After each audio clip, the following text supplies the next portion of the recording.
So we got a chance to be around LSU yesterday during SEC Media Days. And during this part of the whole, talking season, everyone's saying the right things. Everyone's talking about how good they want to be and talking about their excitement and all those things. But there was a common trend for me when listening to guys from LSU talk about this upcoming season. And it's very, very evident this team expects to compete for and win a national championship. Not aspires to, not wants to, they expect to. And I think that from the outside looking in, this makes sense to a degree because you look at that logo, you say, yes, LSU.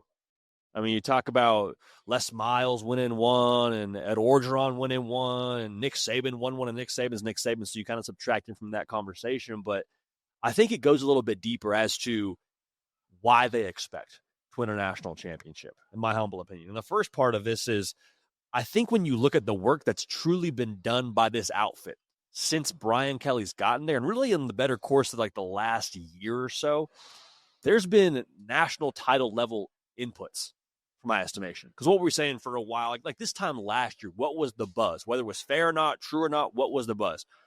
LSU, they're playing the NIL game, but are they really like competing at the highest level in NIL?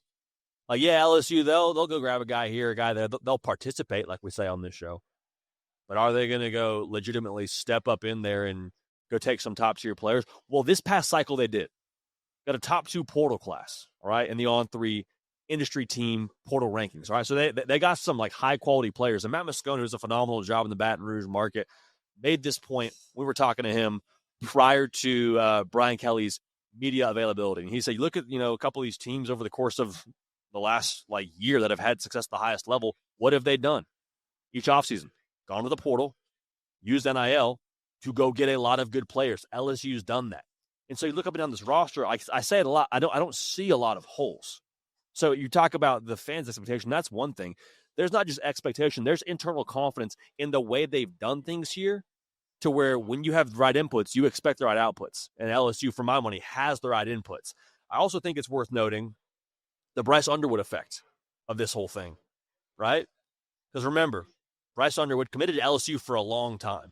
He was who you got excited about when you talked about LSU football in the year 2026 and what he was going to bring in that recruiting class. Then last minute, flips away. What I have been told is when that happened, a lot of people with deep pockets around LSU were like, hey, this can't happen. What do you need so that this doesn't happen again? That's one part of it. The other part of it is whatever you're paying Bryce Underwood and anyone else that flipped away, that's now some greenbacks you can go take and allocate towards potentially a Barian Brown, a Patrick Payton, a Nick Anderson, a so on and so. Like, you hear what I'm saying?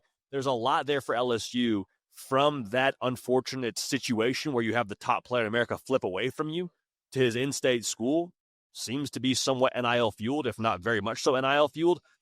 It's not ideal to ever have happen, but if that's the fallout from it, if LSU is better for it, if they go win a national championship this year, I think you look back at that moment and say, that sucked, but we are better. We are here where we are now because of that situation.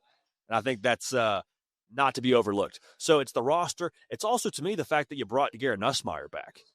Like, I think there's a lot internally for Garrett Nussmeier as to why he wanted to come back to LSU. And he said it on this show yesterday. He said, I could not imagine anybody else being the quarterback to lead LSU to a national championship. It's personal to him, dude. It is. And there's a reason why he never left LSU before when he wasn't the starting quarterback and probably could have transferred a lot of places. It matters to him. And the fact that you brought him back, yes, on the personal side, but also I don't think Garrett Nussmeier is a free 99 acquisition either, just my own estimation. That plus the staff continuity, there's so much there to where LSU, not just the expectation of the logo or the fan base, from what you've done, the work behind closed doors with who you brought back, who you went out and got, and the continuity in the staff, like it's all right there, man, for LSU to go win a national championship. And I keep saying this, but like, we're going to make our national title picks post media days. And man, I'm not just on the ledge. I'm like 1 foot off the ledge when it comes to picking LSU to win the whole thing. And the way these guys talked about it today, and talking is cheap and talking is great for social media and it's great for our business, but like didn't feel like just words to me. It felt like little minute things to pick up on with how they carry themselves, how they talk about their upcoming season and their goals and the work they're doing behind closed doors, the approach philosophically, to where I think I believe what they're saying. It's not just lip service from what I can, project at this point. So not a prediction right now, but I'm just saying, man, if there's a reason to not pick LSU to win the national championship, I need someone to come and get me off that ledge because I'm out there. Big reason why, well, we just said quarterback. Weird year in college football for quarterbacks, right? A lot of newness for some of these usual suspects to win a national championship. Ohio State, Texas, two teams favored right now in Vegas to win the whole thing. Guess what? Breaking in a new quarterback. I love Arch Manning. Think he's going to be awesome. I got to see it. Julian saying, think he's going to be phenomenal. I want to make sure that he actually is, as advertised, his first year as a starter in major college football. Oh, by the way, you're at one of the most visible places in all of the college football world as a quarterback at Ohio State. Like, how do you handle that? There's a lot there. Guess what? I'm not guessing about LSU's quarterback. Neither are you. Why? Because he threw for 4,000 yards last year as a first-year starter. He's coming back with the same OC. I happen to think he has better weapons than he even did a season ago when it comes to that wide receiver room. He told us today there's nobody that runs under a 4.4 on that roster when it comes to the receiver room. That's a good thing, right?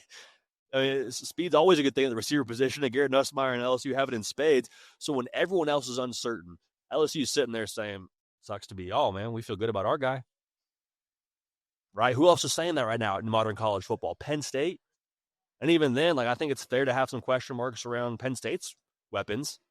If it comes down to quarterback play, LSU has the most sure thing in America, most proven guy in America for my money when it comes to playing at the highest level. And guess what? He's only getting better because he's gone through the gauntlet already in the SEC. And Brian Kelly said it during his media availability. He's like, what's going to make Garrett Nussmeier better is the fact that he's actually played games. You can do whatever you want on the virtual reality and shorts and a T-shirt and 7-on-7, whatever. That's all great. But until you actually walk into the belly of the beast in a playoff game in the SEC during the month of November, I say playoff game in terms of playoff implications, there's no way to simulate that, dude. There's no way to account for what that is on a guy's mental state and how you handle that in the fourth. There's no way to account for it. And so the fact that he's done it already, that's how you account for it. When he walks back into that situation, that's how you are better because of it. So it's pretty obvious, man. I love the way this LSU team is built.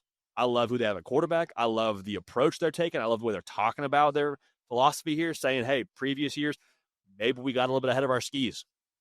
Maybe we looked a little bit too far at the result. We weren't focused enough on the process. It seems like a process-oriented team, and they're placing a massive emphasis on week one in case that's your rebuttal to this whole thing. But can you win the opener?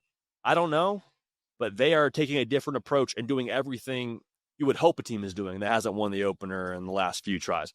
The last thing I'll say, the way this plot builds up for LSU, what I just said, there's a certain point where whatever it is in life, whether it's football, whether it's your own career, whether it's your relationships, there has got to be a point where you decide your direction and you draw a line in the sand and you say, this is no longer how things are going to be. I'm going to make sure that this is now the new normal for me. This is my new reality.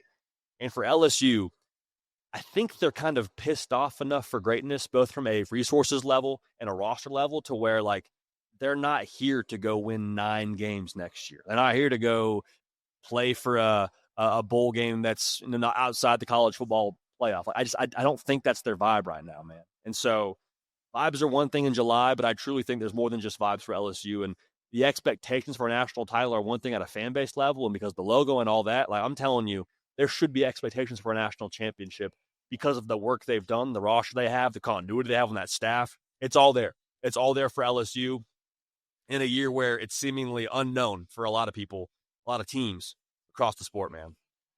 So I'm excited to see what they are here, especially in week one. If you win that first game in week one, okay, hey, a hype train gets rolling a little bit more heavily. It's got some real steam to it, and we're off to the races.